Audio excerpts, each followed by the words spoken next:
کام میں آپ فیل ہو جاتے تو نتیجہ کیا نکلتا کہ ہر حال میں جنت مس ہو جاتی.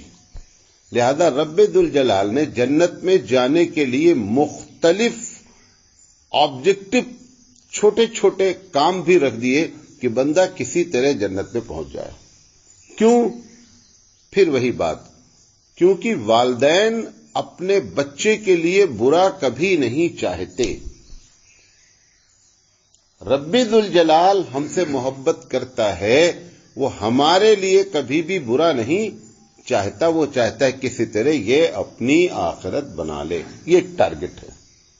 اب اس ٹارگٹ میں سے دیکھیے یہاں پہ جو بات کہی گئی کہ اگر آپ نے اپنے گھر والے پہ خرچہ کیا، حالانکہ گھر پہ جو خرچہ ہوا ہوگا بہت سے آبجیکٹوز ہو سکتے ہیں، بہت سی وجہ ہو سکتی ہے کہ ہم کو اپنے گھر والوں سے پیار ہے لہذا ہم نے خرچہ کیا.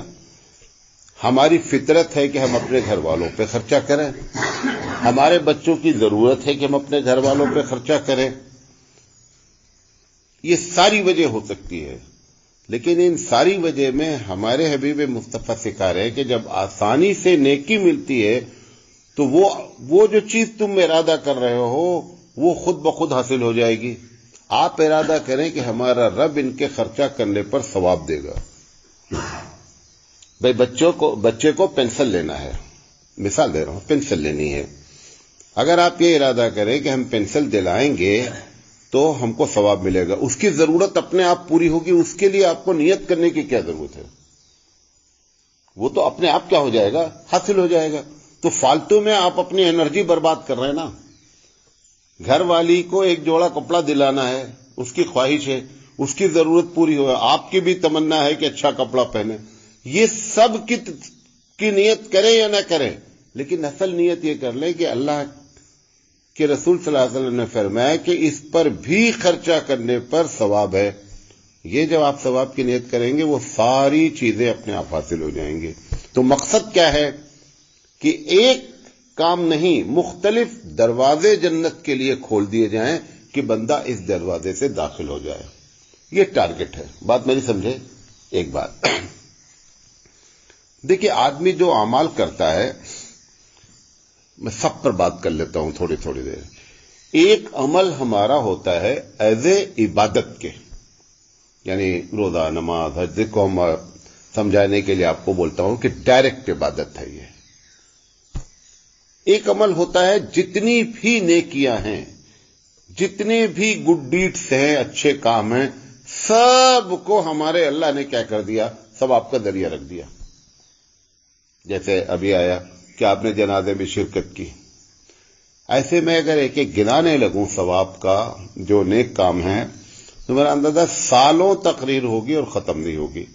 بھئی کسی کی عیادت کرنے جاتے ہیں، کسی کو پانی پلاتے ہیں، کسی پر مطلب لے دے کر کے جتنے بھی نیک کام ہیں وہ سب کو اللہ نے کیا رکھ دیا، ثواب کا ایک ذریعہ. اس کی شرط وہی ایک ہی رکھی ہے کہ یہ امید سے کرنا ہے کہ ہمارا رب ہم کو کیا کرے گا، ثواب دے گا. یہ ہم لوگوں کو سمجھانے کی ضرورت تھی عوام میں، جو ہم نہیں کر پائے، ورنہ سوسائٹی بہت اچھی پیدا کی جا سکتی تھی. یہی کام ہمارے نبی نے ان بدوؤں کے درمیان میں کر دیا کہ جس کی وجہ سے ایک بہترین قسم کی کیا ہو گئی، سوسائٹی ڈیولپ ہو گئی. پھر جیسے ہی آپ نیت کریں گے ثواب کی، ریاکاری ختم ہو جائے گی. سب سے پہلی چیز ریاکاری ختم ہو جائے گی، شو بازی ختم ہو جائے گی، دکھاوا ختم، سب کچھ ختم ہو جائے گا. صرف بچے گا کون؟ اللہ. جو بھی کام ہم کریں گے کس کے لیے کریں گے؟ اللہ کے لیے کریں گے. جب اللہ زندگی میں بچ جائے گا تو آپ بتائیے کہ سماج خود بخود نیک ہو جائے گا کہ نہیں؟ سماج نیک ہو جائے گا. تو بندہ کام کرتا ہے عبادت کے طور پر. بندہ جتنے بھی نیک کام کرتا ہے ان کو بھی عبادت کہا گیا. اب تیسری چیز جو پوری دنیا نہیں کر سکی کہ آپ کے ذاتی کام کو بھی ریوارڈ کی شکل میں پیش کر دیا گیا. حتیٰ کہ ابھی آ رہی ہے حدیث دوسری، حتیٰ کہ اگر ایک آدمی نے پیار سے اپنی بیوی کو ایک لقمہ کھلایا، بخاری کی روایت ہے، اگلی روایت وہی ہے، تو بھی اللہ کے رسول نے فرمایا کہ اس کو کیا ہے؟ ثواب ہے. تو صحابی نے، یہاں پہ نہیں نقل اس حدیث میں لیکن دوسری جگہ پر ہے کہ صحابی نے کہا اللہ کے رسول اس میں کیا ثواب کی بات ہے؟ بندہ اپنے خواہش سے کھلایا. نبی کریم صلی اللہ علیہ وسلم نے لاجیکل آنسر دیا، منطقی جواب دیا. آپ نے فرمایا اگر غلط جگہ کھلاتا تو گناہ ہوتا کہ نہیں ہوتا؟ بھئی اگر ایک آپ کسی غیر محرم کو سیکس کی بنیاد پر، شہوت کی بنیاد پر، خواہش کی بنیاد پر ایک لقمہ کھلاتے تو گناہ ہوتا کہ نہیں ہوتا؟ گناہ ہوتا. تو حبیب مصطفیٰ نے فرمایا کہ اگر غلط جگہ کھلانے سے گناہ ہوا ہے تو صحیح جگہ کھلانے سے ثواب ہونا چاہیے کہ نہیں؟ یہ دنیا کا کوئی ریلیجن نہیں کر پایا. کیا زیادہ سے زیادہ خدمت خلق کو انہوں نے عبادت مان لیا، بہت مورلز کو عبادت مان لیا، سمجھے، عبادت کو عبادت مان لیا. لیکن ذاتی کام ہم اپنے بیوی پہ خرچہ کریں وہ بھی عبادت ہے. یہ as a ruling, as a مطلب مذہب کے یہ بات کوئی نہیں سمجھا سکا. یہ بات صرف حبیب مصطفیٰ کے حصے میں آئی جو اللہ کے رسول صلی اللہ علیہ وسلم نے ہمارے سامنے پیش کیا. تو ہم کبھی ذاتی طور پر کرتے ہیں. یہ تینوں طرح، یہ بنیادی کام، اور بھی اس میں ایکسپلین کیا جا سکتا ہے. یہ تینوں بنیادی کام میں ایک ہی شرط رکھی گئی. کیا رکھی گئی؟ کہ جب یہ آپ کام کریں تو آپ کا ارادہ ایماناً و احتساباً ہو. کیا ہو؟ یقین ہو کہ ہمارا اللہ ہم کو ثواب دے گا. اگر یہ آپ کر لے جائیں گے تو جنت کے ایک راستے نہیں، ہزاروں راستے ہیں. ان ہزاروں راستوں سے کیا کیا جا سکتا ہے کہ آپ پاس ہو جائیں کسی طریقے سے. اس لیے ایک راستہ رکھنے کے بجائے ہزاروں راستے رکھے گئے ہیں. یہاں تک میری بات سمجھے؟ آگے آئیے. اصل مقصود کیا ہے؟ مقصد کیا، ایم کیا ہے اللہ تعالیٰ کا؟ تو ایک ایم تو یہ ہے کہ ہمارا بندہ کسی طریقے سے کہاں پہنچ جائے؟ جنت پہنچ جائے. اچھا، وہ جنت میں جانے کے لیے کام کہاں کرنا ہے؟ کام تو اس دنیا میں کرنا ہے نا. کام کہاں کرنا ہے؟ اس دنیا میں کرنا ہے. اس دنیا میں اگر ایسی کیفیت کے لوگ پیدا ہو جائیں، کیا کہ جو صرف اللہ کے لیے کام کریں، تو جو اللہ کا دوسرا ٹارگٹ ہے کہ اس دنیا میں امن اور شانتی رہے، امن اور شانتی وہی لوگ پیدا کر سکتے ہیں جن کے سامنے ثواب کا اور اللہ ہر وقت موجود رہے. یہ دوسرا ٹارگٹ ہے اللہ تعالیٰ کا. لوگ یہ تو کچھ ہماری غلطیاں، کچھ ہماری حماقتیں، ورنہ اسلام اصل مقصد ہے کہ how to maintain the peace of the world. دنیا میں امن شانتی کو کیسے ڈیولپ کیا جائے، یہ اس کے مقصد میں سے ایک مقصد ہے. اسی لیے یہ بات بھی یہاں کہی گئی کہ اگر ہر وقت آپ اللہ اللہ اللہ کرتے رہیں گے، وہ اللہ اللہ جو زبان سے کر رہے ہیں وہ تو ہو سکتا ہے کہ آپ کو افیکٹو ہو جائے، لیکن اصل اللہ یہ ہے. اصل اللہ یہ ہے. اسی لیے حبیب مصطفیٰ کے بارے میں حدیث ہے کہ یذکر کل احیان، کہ حبیب مصطفیٰ 24 گھنٹے ذکر کرتے تھے. اب صاحب 24 گھنٹے ذکر کرتے تھے تو بیوی کے ساتھ بھی رہتے تھے، نماز بھی پڑھتے تھے، کھانا بھی کھاتے تھے، بازار بھی جاتے تھے. وہ سارے میں ایماناً اور احتساباً تھا. ہر کام میں کیا ہوتا تھا کہ یقین رکھتے تھے کہ میرا رب کیا کرے گا، ثواب دے گا. تو جب آپ 24 گھنٹے ہر کام میں آئے ہیں، گئے ہیں، لیٹے ہیں، کھانا، سب میں ایمان اور احتساب ہو جائے گا، تو یقینی بات ہے کہ یذکر کل احیان، 24 گھنٹے آپ ذاکر ہیں. 24 گھنٹے آپ ذاکر ہیں. ذکر وہ جو آپ سمجھ رہے ہیں تسبیح، وہ ذکر کا بڑا ہی چھوٹا سا درجہ ہے. کیونکہ اس میں چانسز کیا ہوتے ہیں، اس ذکر میں اگر وہ چانس ختم ہو جائے تو بڑا درجہ ہے. بھئی آپ نماز ابھی پڑھے نا، نماز کو بھی ذکر کہا گیا ہے. اقم الصلاۃ لذکری، نماز قائم کرو میری یاد کے لیے. لیکن اس ذکر میں پرابلم کیا ہوئی؟ پرابلم یہ ہوئی کہ اس 2 رکعت میں آپ اور ہم مسجد میں 8 منٹ نہیں رہ پائے، لہذا وہ ذکر میں کھوٹ آ گیا. جب ایسے ہی آپ تسبیح پڑھ رہے ہیں اور ادھر ادھر بھی دماغ جا رہا ہے تو اس ذکر میں کھوٹ آیا. لیکن جب آپ نے بچوں کو، گھر والوں کو یا نیکی کے کرنے میں یاد کیا اپنے رب کو، وہاں پہ کوئی پولیس والا نہیں تھا جو یاد کراتا. وہاں پہ صرف آپ کا اللہ اندر بیٹھا تھا جو یاد دلایا کہ یہ کام کرو اللہ کی یاد میں. اس میں کھوٹ ہونے کے چانسز نہیں ہیں. اور اس ظاہری ذکر میں 100% چانس ہے کہ کھوٹ پیدا ہو جائے. تو یقینی بات ہے کہ کھوٹا سکہ اور 24 کیرٹ کا سکہ دونوں میں زمین آسمان کا کیا ہوتا ہے، فرق ہوتا ہے. تو جو حبیب مصطفیٰ کے بارے میں آیا کہ یوز کرو کل احیان،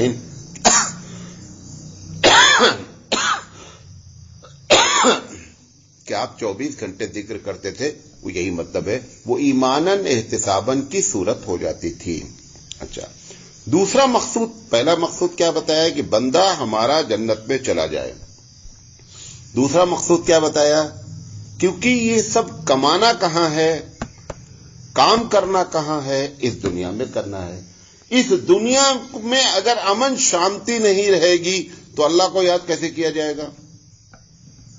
امن شانتی کے لیے لازم ہے اللہ کو اگر یاد کرنا ہے. آپ ذرا سے ٹینشن ہو جاتا ہے فوراً نماز چھوڑ دیتے ہیں. اگر ذرا سے گھر میں ٹینشن ہو گیا، ذرا سے کچھ بھی ہو گئی، تو سب سے پہلے کس کے اوپر وار ہوتا ہے؟ نماز کے اوپر. ذرا سے طبیعت خراب ہوئی، سب سے پہلے کیا کام؟ کوئی کام نہیں، کھانا نہیں چھوڑتے ہیں، آفس جانا نہیں چھوڑتے، سب سے پہلے کیا چھوڑتے ہیں؟ سب سے پہلے نماز پہ آ جاتا ہے معاملہ ہو کر کے. تو جب ہر لحاظ سے امن اور شانتی ہوگی تب نتیجہ کیا نکلے گا؟ تب نتیجہ نکلے گا کہ جب اللہ کی یاد ہوگی تب امن شانتی ہوگی. یہ دوسرا ٹارگٹ ہے. تیسرا مقصود، ہمارے نبی کو جو بھیجا گیا ہے دنیا میں، ابراہیم علیہ السلام کی دعا بھی ہے، اور ایک تو دعائیہ کلمات کے لحاظ سے قرآن نے ذکر کیا ہے، اور ایک دوسرے اندازے میں ذکر کیا ہے. کہ میرا اندازہ 3 یا 4 جگہ ایک سیم آیت آئی ہوئی ہے کہ حبیب مصطفیٰ اس دنیا میں بھیجے جو جا رہے ہیں تو ان کا کام کا ٹارگٹ کیا ہے، کریں گے کیا جا کر کے. ایک ہے کام کا ٹارگٹ، ایک ہے زندگی کا مقصد. وہ ایک الگ جگہ ذکر کیا گیا. کام جو کریں گے وہ 4 کام کریں گے، اس 4 کام سے مقصد کیا ہوگا کہ اسلام غالب ہو جائے. یہ ایک الگ ٹاپک ہے. وہ 4 کام کے بارے میں جو سورہ جمعہ میں بیان کیا گیا کہ هو الذی بعث فی الامیین رسولا منہم یتلو علیہم آیاتہ ویزکیہم ویعلمہم الکتاب، کہ وہ اللہ جس نے بھیجا نبی کو انہی میں سے بھیجا، تاکہ یہ نہ کہہ سکو کہ یہ ایکسٹرا آرڈنری پاور لے کر آئے ہیں لہذا جو چاہیں کریں ہم کیسے کر سکتے ہیں. نہیں، اللہ تعالیٰ کہہ رہا تمہی میں سے ایک آدمی کو بنایا میں نے نبی، تاکہ یہ نہیں کہہ سکو. جیسا آپ کہہ رہے نا کہ وہ بشر نہیں تھے، اگر وہ بشر نہیں تھے تو دنیا کا اچھا سے اچھا کام کرے تو کون بڑی بات ہے. مزہ تو جب ہے کہ اسی سماج کا ایک آدمی ہو اور سب سے ٹاپ کا ہو، تب تو مزہ ہے. جنات ایک آپ بولے کہ تم لوگ یار 2 پتھر نہیں اٹھا سکتے، میں تو بلقیس کا پورا تختہ اٹھا لایا. ارے بھائی تو جی نہیں بھائی، ہم انسان ہیں. تو ہم سے کیوں کمپیئر کر رہا ہے؟ تو ایک انسان بتا کہ جو پوری بلڈنگ اٹھایا ہو.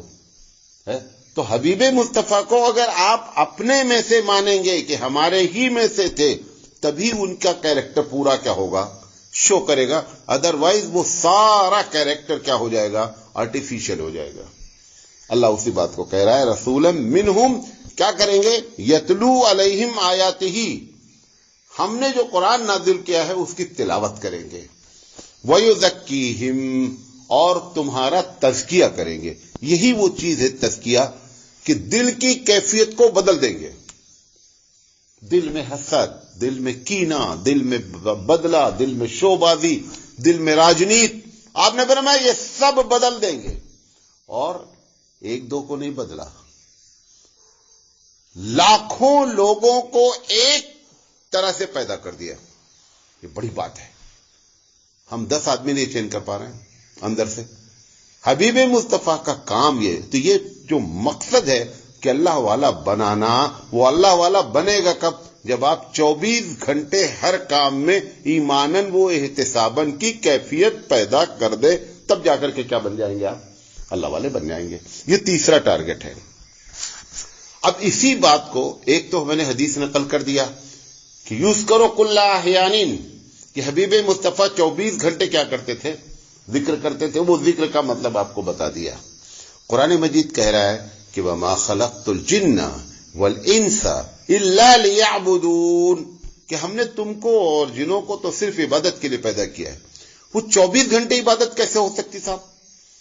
ایک ہی کام کے لیے اللہ بول رہا پیدا کر رہا ہے، کیا ہے؟ عبادت۔ اور آپ عبادت جانتے ہیں اس وقت جب آپ مسجد میں موجود ہو۔ اللہ کے رسول چاہ رہے ہیں کہ نہیں، ہر کام کو عبادت بنایا جا سکتا ہے۔ وہ کیسے؟ وہ ایماناً اور احتساباً کے ذریعے۔ اگر ایمان، اگر یقین ہو جائے اور یہ کہ میرا رب مجھے ثواب دے گا، تو ہر کام کیا ہو گئی؟ آپ کی عبادت ہو گئی۔ اس میں میں نے تینوں کیٹیگری بتائی کہ عبادت بھی عبادت، ہر نیکی بھی عبادت، حتیٰ کہ ذاتی کام بھی کیا ہے؟ عبادت ہے۔ جب یہ کیفیت پیدا ہوگی تب اللہ والے بندہ پیدا ہوں گے۔ جب اللہ والے بندہ پیدا ہوں گے تو معلوم کیسی سوسائٹی بنے گی؟ ایک واقعہ بیان کر کے بات کی۔ تب سوسائٹی بنے گی کہ ایک صحابی، دونوں کی دکان ہے، ایک صحابی کے ہاں بونی نہیں ہوئی، بونی سمجھتے ہیں؟ بونی نہیں ہوئی، کسٹمر انہی کے بار بار آتا رہا، دوسری دکان والے بونی نہیں ہے۔ تو انہوں نے ایک کسٹمر سے کہا کہ آپ یہ سامان وہاں سے خرید لیں، کیونکہ وہ ہمارے بھائی کے آج بونی نہیں ہوئی ہے۔ ہمارا مزاج کیا ہے؟ اگر ہم شٹر بند بھی کر رہے ہیں اور ہمارا کوئی بھی کسٹمر آ گیا ہے تو آپ بازو والے کے بھیجیں گے؟ کبھی زندگی میں نہیں۔ یہ وہ ایماناً وہ احتساباً نے سوسائٹی میں ایسے لوگ پیدا کر دیے۔ یہ میں اس کی مثال کیوں دیا؟ میں عبادت کی مثال دیتا، وہ آسان ہے۔ پیٹ کا جہاں معاملہ آتا ہے وہاں پر بندہ اللہ اور اس کے رسول کی بات کو مقدم رکھے، یہ بہت بڑی بات ہوتی ہے۔ دوسری مثال، ایک کھیت ہے، ایک کھیت بیچا گیا، دوسرے صحابی نے کھیت خریدا۔ کھیت میں محنت کرتے ہوئے ایک صحابی کو سونے کا ٹکڑا مل گیا۔ جنہوں نے خریدا تھا وہ سونے کا ٹکڑا اس کے پاس لے کر گئے کہ جس کا کھیت تھا، جس سے خریدا تھا۔ انہوں نے کہا بھائی صاحب میں نے آپ سے کھیت خریدا تھا، یہ سونا ہم نے نہیں خریدا، یہ سونا تمہارا ہے تو کھیت تمہارا تھا۔ انہوں نے کیا کہا کہ میں نے جب کھیت بیچ دیا تو اس کے اندر جو کچھ ہے وہ بھی میں نے بیچ دیا، لہذا سونا تمہارا ہے۔ لڑائی اس بات پر نہیں ہو رہی کہ سونا لے گا کون، سونا ہمارا ہے، تو اس پر لڑائی نہیں ہے، سونا ہم نہیں لیں گے، لڑائی اس پر ہے۔ یہ ایسا سماج جو پیدا کیا حبیب مصطفیٰ صلی اللہ علیہ وسلم نے، وہ یہی وہ کیفیت تھی کہ ہر کام کو ایماناً و احتساباً کی کیٹیگری میں جب کھڑا کیا تو نتیجہ نکلا کہ ہر کام پر اس کو ثواب کی امید لگا دی گئی، لہذا وہ بندہ کیا ہو گیا؟ 24 کیرٹ کا انسان بن گیا۔ یہ وہ چیز ہے جو اللہ کے رسول صلی اللہ علیہ وسلم فرمانا چاہ رہے ہیں کہ اگر تم نے اپنے گھر والوں پر بھی خرچہ کیا تو وہ بھی کیا ہے؟ نیت یہ رکھیں کہ صدقہ نہیں ہے، اس کو بھی نوٹ کر لیں ورنہ اردو والے اور کنفیوز ہوں گے کہ یار گھر والوں پہ صدقے کا ثواب ہے، صدقہ نہیں ہے۔ وہ صدقہ تو غریب کو دیا جائے گا، صدقے کا جو ثواب ملنا چاہیے تھا غریب کی خدمت کر کے، وہ آپ کو بیٹے کی خدمت اور بیوی کی خدمت کر کے بھی حاصل ہو سکتا ہے۔ شرط یہ ہے کہ آپ کو معلوم ہو کہ ہم ثواب کے لیے کر رہے ہیں۔ اللہ تعالیٰ سے دعا ہے کہ اللہ تعالیٰ کہنے سے زیادہ عمل کرنے کی توفیق عطا فرمائے۔ وآخر دعوانا ان الحمدللہ۔